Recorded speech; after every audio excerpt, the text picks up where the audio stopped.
Have you ever shared something personal only to regret it later? As we age, the value of privacy becomes clearer. There's a wisdom that develops over time, not just about what to say, but what not to say. After 70, the things we share can carry unexpected consequences.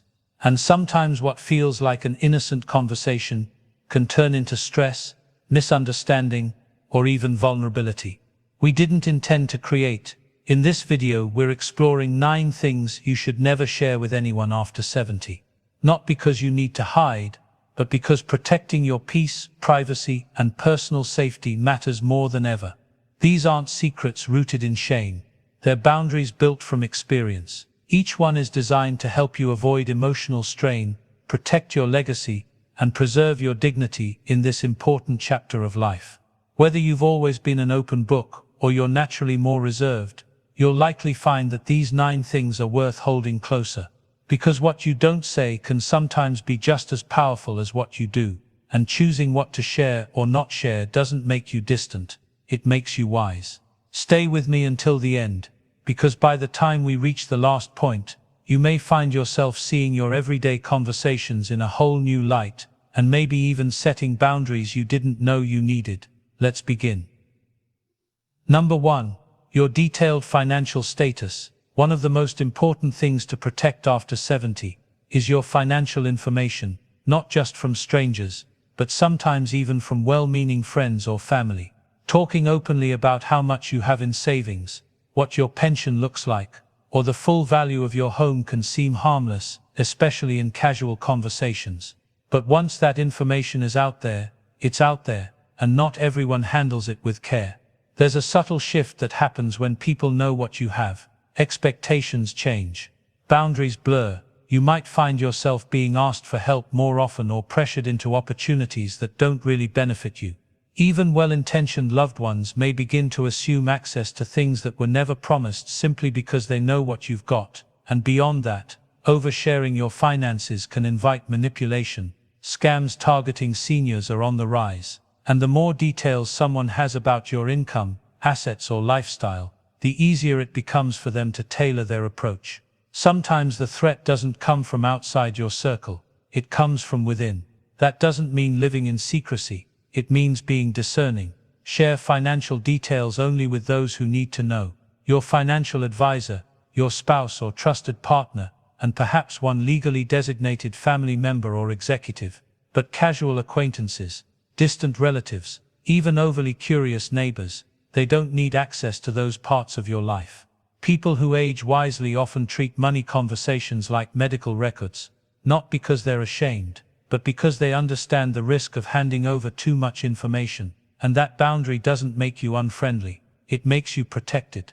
It means your financial decisions stay yours and your peace of mind stays intact. Number 2. Your personal medical history in casual settings. At a certain age, health becomes part of everyday life. Doctor's appointments, new medications, aches and pains, they're real, they're present, and they're often shared in conversation without a second thought. But after 70, it's worth pausing before diving into the details of your medical history, especially in casual or non-intimate settings. Not because your story isn't important, but because how it's received can shape how others see and treat you. When you speak openly about every diagnosis, every surgery, every concern, there's a risk that others begin to view you only through that lens. You might notice people becoming overly cautious around you, offering pity instead of respect, or making assumptions about what you can and can't do. And once you're placed in that category of being fragile or in decline, it's surprisingly difficult to step out of it. There's also the emotional toll. Constantly retelling your health journey can keep you tethered to worry, fear, or even identity based on illness. And when those details are shared with people who aren't close, it can lead to uncomfortable comments, unsolicited advice, or even judgment you never asked for. You might hear things like, "Should you really be traveling?" Or "Maybe you shouldn't be living alone anymore." All from people who barely know the full picture. Instead, choose to share selectively with trusted loved ones, healthcare professionals, or those walking a similar path. Yes, talk freely, there's comfort in connection. But with others, you can simply say, "I'm managing some things, but I'm doing all right," and leave it at that. You're not hiding, you're preserving your autonomy. People who age with grace often speak with intention. They know when to open up and when to keep certain truths tucked away, not out of pride, but out of wisdom. Because not every detail deserves to be on display, and protecting your narrative is part of protecting your strength. If you're still watching this video and finding these insights valuable, please comment number 2 below to let me know you're here. And if you haven't subscribed yet, I recommend you subscribe and turn on the bell so you don't miss any videos. Your support helps us continue creating good content to inform and inspire you. Now let's move forward. Number 3. Your private regrets or past mistakes. Everyone has chapters they'd rather not read out loud. But after 70, there's a deeper layer to what we choose to revisit, and more importantly, what we choose to reveal. Regret has a strange way of lingering, especially when shared in the wrong setting. And while honesty and vulnerability have their place, constantly recounting your past mistakes can do more harm than healing, especially when those stories are handed to people who haven't earned your trust. When you speak about regrets, choices you didn't make, chances you missed, people you hurt, you open a tender place in yourself. And if the listener meets that moment with judgment, disinterest, or even casual dismissal, it can reinforce pain instead of offering relief. What was meant to be freeing becomes another weight to carry. You may notice that when you share these things with someone who doesn't hold them with care, it changes how they see you. They may treat you differently, define you by a single story, or begin to overstep with advice, opinions, or assumptions about who you are today. But you are not your past. You are not a list of wrong turns or missed opportunities. There's great wisdom in knowing which parts of your story are meant to be shared and which are meant to be processed privately or with someone truly safe. That might be a therapist, a spiritual advisor, or a lifelong friend who knows your heart. But with others, it's okay to simply say, "There are things I've learned the hard way," and leave it there. The older you get, the more you understand that peace isn't found in constant confession, it's found in perspective. In realizing that your past shaped you, but it doesn't own you. That your mistakes may explain a few things, but they don't define the whole of you.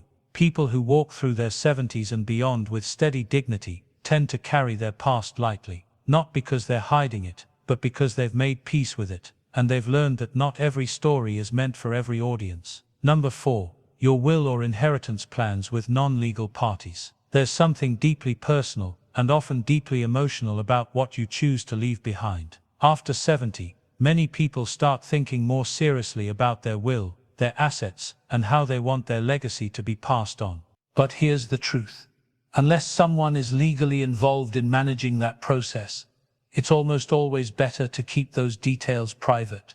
When you start sharing who's getting what, how much, or when, you unintentionally open the door to conflict. Expectations form. Comparisons begin. People start wondering why one person was chosen over another, or why something was divided the way it was. Even in close families, even with good intentions, money and inheritance can stir up jealousy, entitlement, and misunderstanding faster than almost any topic. What's more, sharing this kind of information before things are finalized or without legal context can backfire. You might change your mind later. You might revise your will. You might discover circumstances you didn't anticipate. And when those details have already been spoken aloud, changing them can feel like betrayal, even if it's the right decision for you. That's why people who age wisely tend to keep these matters within a small, trusted circle. They work with an attorney. They choose an executive. They document their wishes clearly and legally. And they limit casual conversations that could complicate things down the road. It's not secrecy, it's stewardship. Sharing your plans with everyone may feel transparent, but it often invites unnecessary pressure. And when you prioritize clarity and legal protection over open discussion, you protect not just your assets, but your peace of mind and your family's long-term relationships. If you're still watching this video and finding these insights valuable, please comment number 4 below to let me know you're here. And if you haven't subscribed yet, I recommend you subscribe and turn on the bell so you don't miss any videos. Your support helps us continue creating good content to inform and inspire you. Now, let's move forward. Number 5. Your emotional vulnerabilities with untrustworthy people. There's a special kind of strength that comes with age. The strength to know when to open your heart and when to protect it. After 70, emotional clarity becomes even more important. You've seen enough to know that not everyone who listens deserves to hear what's deepest in you. And while it's healthy to talk about your feelings, sharing emotional vulnerabilities with people who haven't earned your trust can leave you exposed in ways that hurt more than help. Sometimes the person seems kind on the surface. They nod, they ask questions, they act interested. But later you hear your private worries passed around like casual gossip. Or worse, your fears are used against you to manipulate, to control, or to create a version of you that isn't fair or accurate.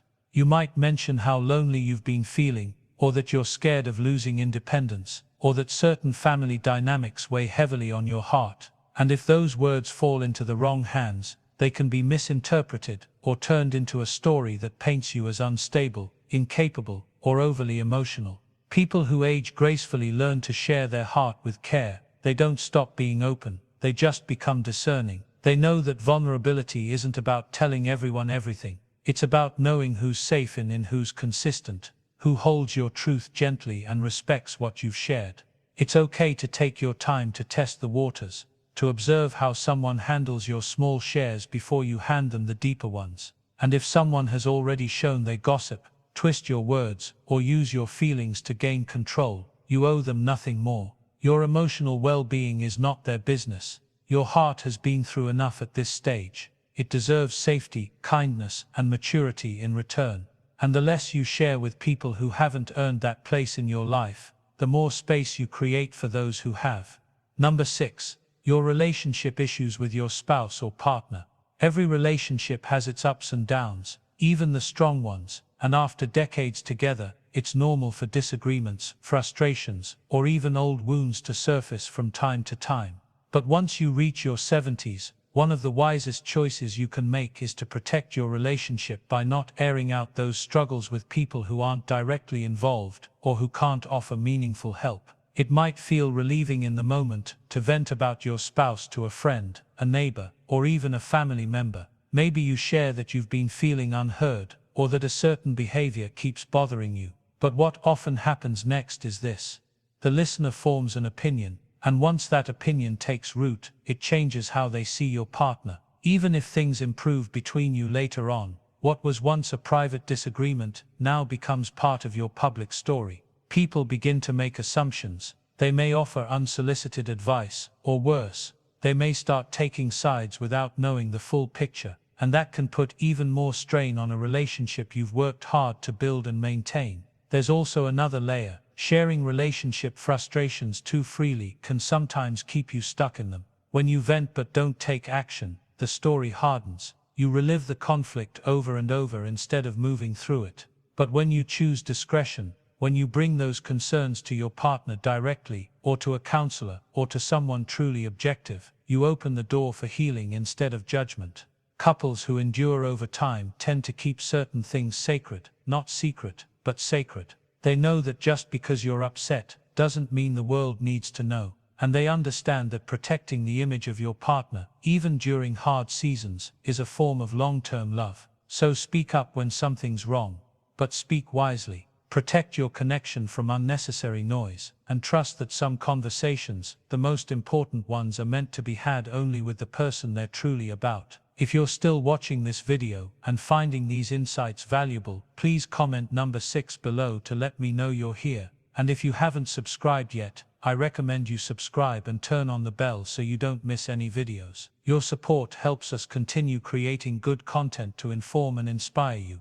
Now let's move forward. Number 7. Your views on your adult children's choices. As a parent, it's natural to care deeply about your children, even when they're well into adulthood. You want the best for them, you want to protect them, and sometimes you see choices they're making about parenting, relationships, finances, or lifestyle that don't sit right with you. But after 70, one of the most challenging yet important skills to master is knowing when to stay silent. Sharing your opinions about your adult children's lives, especially with others, can backfire quickly. What you intend as concern may be heard as criticism. What you see as wisdom may be received as judgment. And when those opinions get back to your children, even through innocent channels, it can create distance, resentment, or even long-term strain in the relationship. You may feel tempted to talk about it with a friend or a sibling. I just don't understand why Michael quit his job, or I wish Lisa would raise the kids differently. But once that leaves your lips, it lives in someone else's mind, and their perspective of your child can change forever. Worse, if word gets back to them, the trust you've built can take a serious hit. People who maintain strong relationships with their grown children know how to practice emotional restraint. They remind themselves that advice not asked for often feels like control. They wait for the invitation. They speak gently when it comes. And above all, they keep private opinions where they belong. Private. This doesn't mean you stop caring. It means you start trusting. Trusting that your children are living their own lives, learning in their own way, and trusting that your quiet support, your consistent presence, and your respectful distance often speak louder than any opinion ever could. Your wisdom still matters, but when offered at the right time, in the right way, it lands with love instead of resistance, and in the long run, that respect builds the kind of connection that lasts. Number 8. Your passwords, PINs, or important access information. After 70, managing your digital and financial security becomes more important than ever, but so does knowing who to trust with your sensitive information. Sharing passwords, banking access, or key personal data, even with family, should never be done casually. Not because you expect people to misuse it, but because the risk grows the more widely it's shared. It might feel convenient to give your grandson your email password so he can help you reset something. Or maybe you've told a neighbor where you keep your checkbook in case of an emergency, but once that information leaves your control, you can't always predict where it will go or how it might be used. Elder fraud is real, and it doesn't always come from strangers. Sometimes it's a family member who feels entitled. Sometimes it's a friend who's fallen on hard times. Other times it's simply a mistake. Someone sharing your information with someone else, thinking they're helping, and before you know it, your privacy is compromised. The wisest approach is to keep your passwords and sensitive data stored securely and share them only through legal protected means. That might include naming a trusted power of attorney, setting up access with your bank for a specific representative, or using a secure password manager where information can be safely retrieved if needed. People who maintain their independence later in life often have one thing in common: they stay in control of their information, not through secrecy, but through structure. They prepare their document, and they plan ahead, and they avoid handing over keys to their personal world unless absolutely necessary. There's nothing paranoid about protecting your digital life. It's part of protecting your dignity, your assets, and your autonomy. And the fewer people who know how to access your sensitive records, the more secure your future becomes. You're not being guarded, you're being wise, and that wisdom pays off in peace of mind and in staying firmly in charge of what's yours. If you're still watching this video and finding these insights valuable, please comment number 8 below to let me know you're here. And if you haven't subscribed yet, I recommend you subscribe and turn on the bell so you don't miss any videos. Your support helps us continue creating good content to inform and inspire you. Now let's move forward. Number 9. Your plans to move, downsize, or change your living situation. In your 70s and beyond, the idea of changing where or how you live becomes a very personal decision. Maybe you've thought about moving closer to family, downsizing to something more manageable, or transitioning into a retirement community. But here's where things get tricky. Sharing those plans too early and with too many people can invite a storm of pressure before you're even ready. What begins as a passing thought, maybe I'll sell the house in a year or two, can quickly snowball into advice, assumptions, or even unsolicited help. Family might push for quicker action. Friends might start treating you differently, as if you're already halfway out the door, and worse, someone might begin making plans for you instead of with you.